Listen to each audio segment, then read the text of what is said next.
बिस्मिल्लाहिर्रहमानिर्रहीम। अस्सलाम वालेकुम। आज मैं आप लोगों के लिए पिज़्ज़ा सॉस बनाने की रेसिपी लाई हूँ।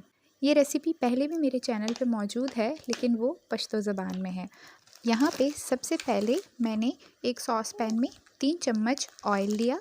उसके बाद तकरीबन मैंने 4 लहसुन के क्लोव्स यानी 4 जवे लहसुन के छोटे छोटे पीसेस में काट के डाल दिए और थोड़ी देर फ्राई करने रख दिया।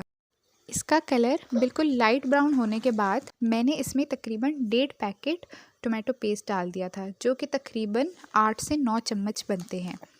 अगर आपके पास टोमेटो पेस्ट या टोमेटो प्योरी मौजूद नहीं है तो आप घर पे ही तकरीबन 2 से 3 दरमियाने टमाटर का ब्लेंडर में मिक्सचर निकाल के इसका इस्तेमाल कर सकते हैं।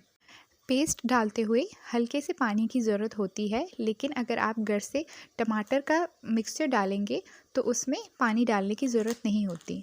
अब इसमें जाएगा तकरीबन आधा चम्मच नमक, आधा छोटा चम्मच काली मिर्च का पाउडर।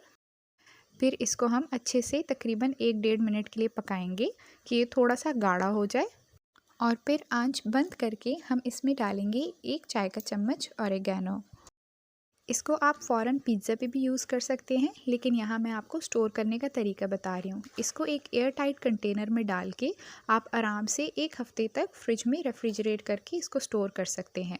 जब जब आपको यूज़ करना हो तब आप इसको साफ़ और खुश्क चम्मच से निकाल के अपने पिज़्ज़ा डो पे लगा सकते हैं। ये सॉस की मिकदार तकरीबन 2 लार्ज पिज़्ज़ा के लिए काफ़ी है। उम्मीद है आपको मेरी रेसिपी पसंद आई होगी। मज़ीद ऐसी रेसिपीज़ के लिए मेरे चैनल को सब्सक्राइब करें और अपने और प्यारों में शेयर करें। शुक्रिया।